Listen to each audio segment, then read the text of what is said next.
Here it is. Next game that we're going to review here on the channel. Devil May Cry. Yep, right here in the fridge where I keep all my games. Oh, hey guys, how's it going? It's Ryan here for another video, and today we're going to be doing another episode of Nostalgic Blast, taking a look at the best and worst in gaming.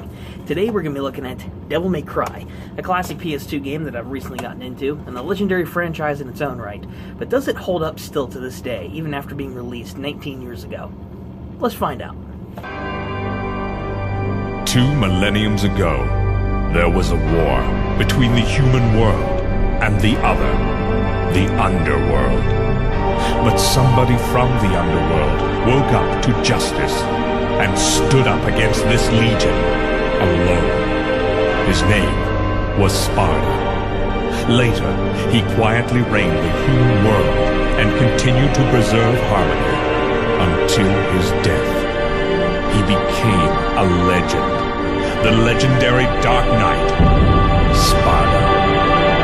Devil May Cry was developed back in 2001, released by Capcom, originally intending to be Resident Evil 4. Unfortunately, the project was ultimately scrapped when Resident Evil 4 ended up getting a fresh new coat of paint, a brand new storyline, and it went in a direction Capcom found more preferable to the Resident Evil series itself. So, while Devil May Cry ended up not being like Resident Evil, it had trace elements of it with fixed camera angles and a horror aesthetic that they ended up rolling with for an original franchise. And I have to say, they did well with themselves for a game that was... It could have been scrapped, but it didn't. And here we have today Devil May Cry. Devil May Cry is one of those very renowned classic games from the PlayStation era, regarded as one of the best action platformer series of all time, and I have to say there are a lot of elements of this game that I really enjoyed during my playthrough. I beat the game 100%, it was a fantastic experience. It's not as perfect as what I think some people might remember if they think it's completely flawless, but there are a lot of great trace elements of it that even carried over not just from Resi 4, but it carried over for its own identity. And we'll get into the pros, and then we'll get into the cons of the game, and then we'll have a general wrap up what I think of the game overall. So, let's get into it. Right off the bat, Devil May Cry has amazing visuals on the PS2, and it has fantastic lighting effects. The whole setting of the game is you're on an island trying to kill the king of demons from going and taking over the world. You're Dante, the son of a legendary hero known as Sparta, a demon knight who helped the humans vanquish the forces of hell and throw them back. And of course, Dante is approached by his long-lost mother's clone, to say the least, who looks like his mom but isn't his mom, who leads him to a castle where the man that I mentioned before, the Stark Lord named Mundus, is attempting to take over the world. So that's a brief plot, and we'll get into the details of it more later and what I think about it, but this leads into the castle aesthetic, which looks great on the PS2. The lighting effects in the different dark corridors, the effects even when you're underwater for the realistic bubbles that go up when Dante breathes, the wave movements in the underground cavern segments, the lighting that they have in the Colosseum areas with the flames. It looks fantastic for its time. And Devil May Cry is one of those games that you wouldn't normally expect a horror game to have this much fantastic lighting. Now, Devil May Cry isn't a pure horror game. It was made for the aesthetic of having an atmospheric horror experience where you're traveling through a decrepit, dank castle not knowing what to expect. And Devil May Cry has a fantastic atmosphere, and it has fantastic visuals for all the details I mentioned, and just the fact that you're always on edge, battling against demons. There's not really any jump scares in this game, but I will say the atmosphere provides one hell of an experience. So, visual-wise and definitely atmosphere, Devil May Cry nails it.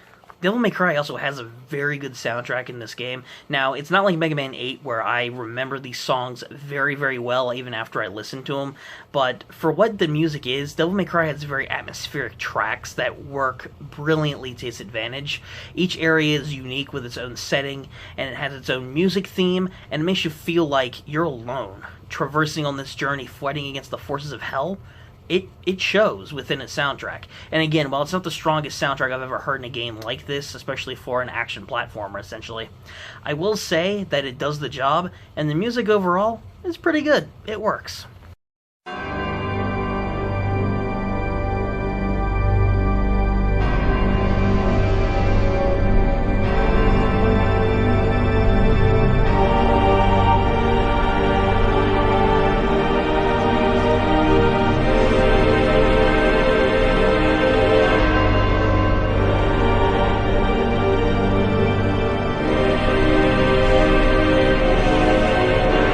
Now, the real meat and potatoes of Devil May Cry isn't so much story and or presentation, it's more so in the combat. Dante has a wide variety of weapons that he can use, including a lightning sword that he picks up, his father's cherished weapon, and some fire gauntlets that you pick up later on in the game. Each one of them has a customizable feature where you can add more power to it, you can add more versatility, you can have more ammo for your guns, which are two of the probably most iconic video game weapons anyone will ever think of, Dante's dual signature handguns. You can have all sorts of customization features that I really enjoy, and the fact that you get money. If you really want to get a bunch of money in this game, you have to grind for it, but if you're willing to put in the time and upgrade everything, you will be an absolute powerhouse. Although I will admit, I didn't fully upgrade everything. I mostly stuck with the lightning sword, and I also mostly stuck with Dante's handguns, but what I will say is, those are more than enough to do the job. But the gauntlet itself works really well too. I just didn't find myself using it as much personally, but the customization in this game is fantastic, and so is the weapon selection.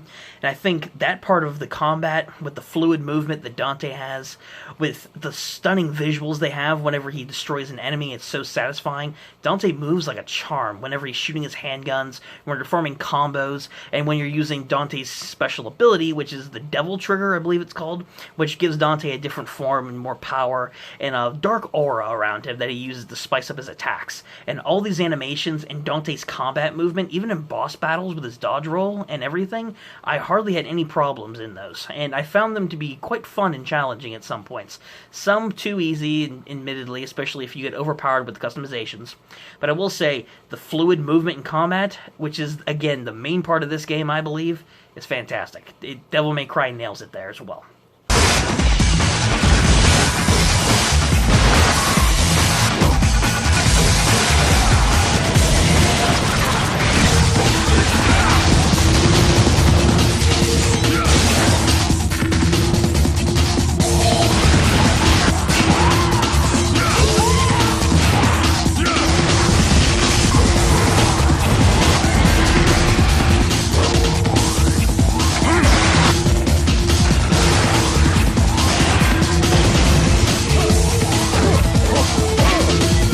Now we've gone over some of the other aesthetics of Devil May Cry that it did well, there are a few issues that I do have with this game. The biggest for me personally is the story element. Now, I give you a brief synopsis earlier near the start of this video, and I will say that's basically the entire thing. You defeat Mundus, drive him back to hell, and then Dante partners up with this woman that looks like his dead mother. That's basically the whole point. Devil May Cry isn't big on the story. It's the combat, the exploration, and the environments you traverse is the main thing here. And there's also puzzles and whatnot you solve, but in all honesty, the puzzles weren't that amazing either, especially trying to be tied into the story. There were some cool set pieces here and there, but the puzzles weren't anything amazing, which is one of those Resident Evil 4 aspects they brought to the table. So the puzzles weren't that amazing, but take one item and bring it to another area that you do in the mission, essentially. And the story itself, again, is barely shown. There's very few cutscenes. There's not really much to understand from it. It's about as straightforward as a plot as you could possibly get. So the story, I wish, would have been fleshed out more. I wish there would have been more content. There would have been more backstory with Sparta. There would have been more fleshing out with one of Dante's recurring bosses you fight in this game, his brother. I understand that with Virgil, his brother, they get into way more like Devil May Cry 3, but I wouldn't have even known who he was if I hadn't looked up like a plot summary, because I couldn't follow a few things at all, because they just never fully explained it. So that's part of the reason why the plot, even though it's part of the game, it is by far not one of its strong suits. Another issue that I had with this game, too, was more so to do with the controls. There is different platforming segments you have to go to. For example, in the Colosseum area where you're going to get the gauntlets, you have to traverse over these floating platforms in order to make your way to the top of the courtyard in order to fight. And it's the same thing in that same courtyard where you fight against the bird boss later on. The problem is, with Dante's platforming, this game was more so made for the exploration and combat aspect. The platforming is a part of it, for sure, but the controls are janky, they're not always very responsive, they throw you off more times than not, and you'll find yourself thinking, was that really my fault, or was that more so a limitation of the game? And the platforming, it's sluggish to execute in the first place. Dante's movements in combat are great, but when it comes to physically jumping and leaping off of the bridges and the platforms in this game, it's just not that satisfying whatsoever. And another thing with the controls for me is they also have fixed camera angles in this game. Now, aesthetically, it works great when going through the different areas in the castle. It works to its advantage. It's the same thing with like the original Resi games. They weren't always the best to control in some areas, but that was the point for those games. Plus, they added aesthetics to the areas you went through. Same thing with Devil May Cry. The problem with it is, though, whenever you have to go in certain areas and you have to fight against certain enemies or you have to perform certain tasks, it's really cumbersome to see, and whenever you go to one area when you're fighting against an enemy, they could just as easily kill you because you can't see them from around the corner because the camera's locked into that position. And if you don't move, then you can get killed, and it wasn't even your fault. So the fixed camera angles and the platforming in this game are not perfect, and another thing that I've critiqued in past games, because why is it that all the games that I've reviewed up to this point, for the most part, have had like really bad voice acting?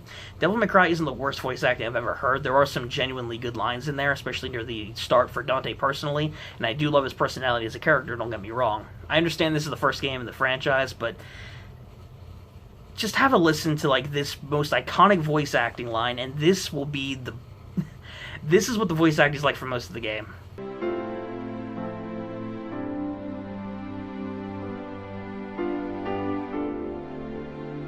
I should have saved you.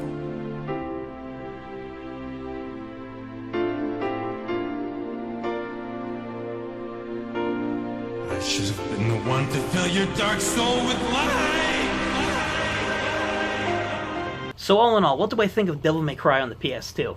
Well, it definitely has elements of it being the first game in a series. Now, I understand I've heard talks about the next game in the series, which I will cover at some point, being way worse than this one. And while I do have a few issues with this game, like a few control issues, definitely needing more story content to it than what we had, and overall just some quality of life issues, all in all, Devil May Cry on the PS2 is a fantastic time. The combat, the environments, the customization, the personality even Dante has in the very few cutscenes, all of these things surrounding the combat and the exploration is amazing. This game nailed it even better than I argue with some Resi games nowadays, even some of the originals. Devil May Cry isn't perfect by any means, but it's a very good and very solid experience on the PS2, and anyone who's looking to get into the action genre of, you could call it a side-scrolling beat-em-up, but that's not really a good comparison. I'm going to go with more a hack-and-slash action-adventure game.